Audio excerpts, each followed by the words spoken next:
The goal is to have a vision for your life such that, all things considered, that justifies your effort. Okay, so then what do? Well, then you turn down to the micro routines. It's like, okay, well, this is what I'm aiming for. How does that instantiate itself day to day, week to week, month to month? And that's where something like a schedule can be unbelievably useful. Google Calendar. It's like, make a damn schedule and stick to it. Okay, so what's the rule with the schedule? It's not a bloody prison. That's the first thing that people do wrong. They say, well, I don't like to follow a schedule. Well, it's like, well, what kind of schedule are you setting up? Well, I have to do this, then I have to do this, then I have to do this, and then I just go play video games, because who wants to do all these things that I have to do? It's like, wrong. Set the damn schedule up so that you have the day you want.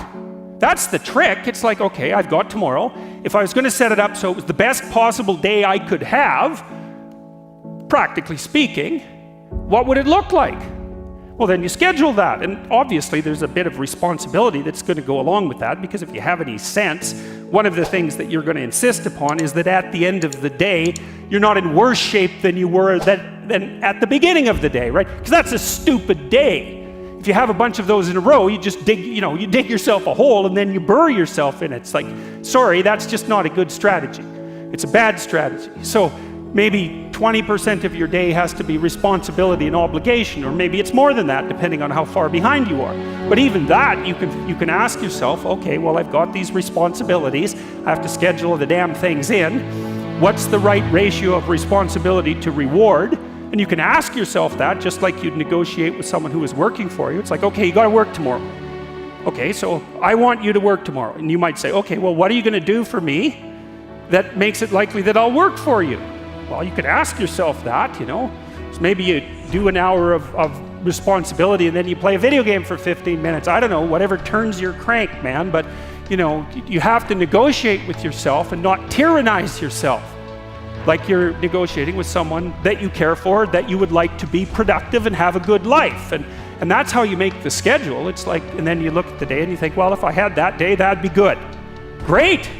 And you're useless and horrible, so you'll probably only hit it with about 70% accuracy, but that beats the hell out of 0, right? And if you hit it even with 50% accuracy, another rule is, well, aim for 51% the next week, or 50.5% for God's sake, or because you're going to hit that position where things start to loop back positively and spiral you upward. And so that's one way that you can work on your conscientiousness, is to plan a life you'd like to have. And you do that partly by referring to social norms. That's more or less rescuing your father from the belly of the whale. But the other way you do that is by having a little conversation with yourself about, as if you don't really know who you are, because you know what you're like. You won't do what you're told. You won't do what you tell yourself to do. You must have noticed that. It's like you're a bad employee and a worse boss, and both of those work, for you. You don't know what you want to do, and then when you tell yourself what to do, you don't do it anyways. You should fire yourself and find someone else to be. But my point is that you have to understand that you're not your own servant, so to speak. You're someone that you have to negotiate with, and you're someone that you want to present the opportunity of having a good life to. And that's hard for people because they don't like themselves very much. So, they're always like cracking the whip and then procrastinating, and cracking the whip and then procrastinating. And it's like, God, it's so boring and it's such a pathetic way of spending your time. And you know what that's like, because you probably waste like 6 hours a day. And I think we did an economic calculation about that a while back, right? Your time's probably worth $50 an hour, something like that. I mean, you're not getting paid that now, but you're young. And so this is investment time. And what you do now is going to multiply its effects in the future. So let's say it's $50 an hour, which is perfectly reasonable. So if you waste 6 hours a day, and you are, then you're wasting about $2,000 a week, or about $100,000 a year. So go ahead, but that's what it's costing you every hour. And you need to know what your damn time is worth. So let's say it's not $50, it's 30, whatever. Maybe it's 100, it's somewhere in that range. One of the things you should be asking yourself is, when you spend an hour, was that, would have I paid someone $50 to have had that hour? And if the answer is no, it's like, well, maybe you should do something else with your time. And it depends on whether or not you think that your time's worthwhile. But the funny thing about not assuming that is, if you assume your time isn't worthwhile, what happens is you don't just sit around sort of randomly in a state of responsibility-less bliss. what you do is you suffer existentially. And so that seems like a stupid solution. So, okay, so anyways, as far as I can tell, that's how you can improve your conscientiousness. Outline a goal that you actually would like to hit. And even better, here's something else you can think about when you're negotiating in your life. You could say, if you're kind of pessimistic, you'd say, well, we have to negotiate an agreement. I'd like to walk away not miserable and resentful. Okay, let's call that a baseline. And that's how you're going to negotiate with your wife or your husband. That's a good thing to know. You want to negotiate so that you don't walk away miserable and resentful, because that makes you hostile, and then you'll work to hurt them. And I would say that's unless you want to hurt them, and then of course they'll happily return the favor. If you want to exist in a place where you're basically hitting each other in the head repeatedly for 30 years, you go right ahead. But I wouldn't say that that's a particularly good way of living. So you might say, well, the minimal precondition for a successful negotiation is that you don't walk away resentful and angry. And so that's also how you know when you have something to say to someone. Because the rule has to be, if you're going to walk away resentful and angry, you've got something to say. Doesn't mean you're right, by the way. But it does mean that you have something to say.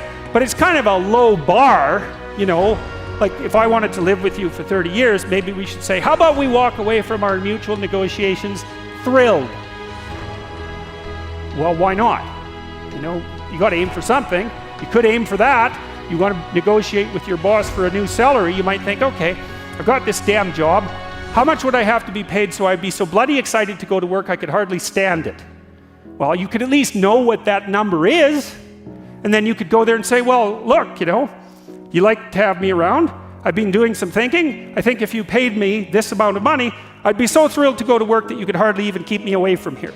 And your boss might think, wow, I'd actually really like to have someone around who'd be so thrilled to work that I can't get rid of them. It's like, I can't give you all of that. I'll give you 75%. Maybe we can renegotiate it in a year. It's like, hey, good deal.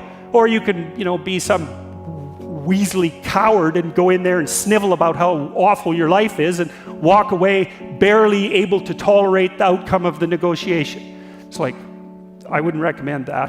And it's funny because I've watched people do this repeatedly in my clinical practice, because we plan all the time, because the rule is you're going to come and see me, I'm going to try to help you figure out how to have the life that you want to have.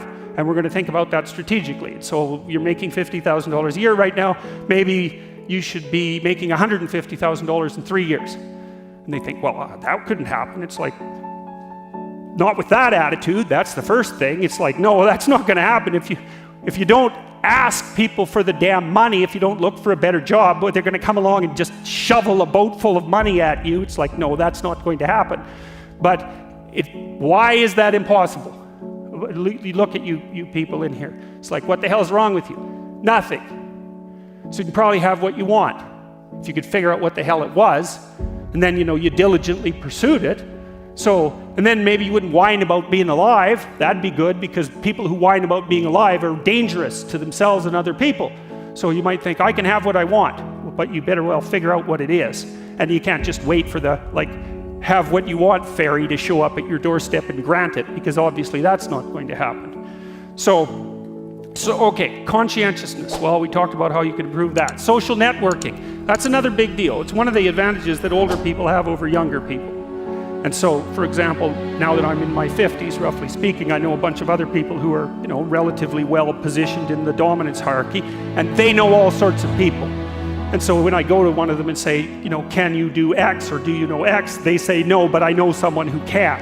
And that's a huge advantage. So another thing that you want to think about as you move through life, and this is that use your ability to network properly. And that doesn't mean schmooze, and it doesn't mean go out and impress people. That's all just complete bloody rubbish. It means you try to surround yourself with people who are competent in multiple different dimensions, and you maintain your relationships with them. And that's a trading relationship too, right? It involves reciprocity. But it's a huge advantage. A social network is a huge advantage, and that's something extroverted people can be really good at, because they have that sort of social ability.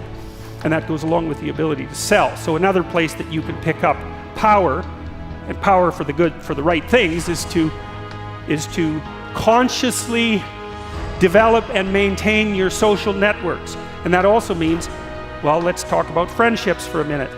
Here's how you know if someone's your friend. A, you can tell them bad news, and they'll listen. They won't tell you why, you're stupid and why that bad thing happened to you and how something worse happened to them once and, derail the whole conversation. You can actually tell them bad news and they'll listen. So that's a good thing. And then, this is a weirder thing, you can tell them good news and they'll help you celebrate. And that's a really good way of deciding who you should have around you, because if you have someone around you, something good happens to you and you're kind of afraid to even admit it because, God, something good happened to you, it's like, you let that be known and it'll certainly be taken away. So, you come out and you sort of tell someone half-heartedly that something good happened to you and they give you a whack and then talk about, the great thing that happened to them 3 years ago, or worse, the great thing that happened to someone that they knew 3 years ago. It's like, go away from that person. They're not helpful to you.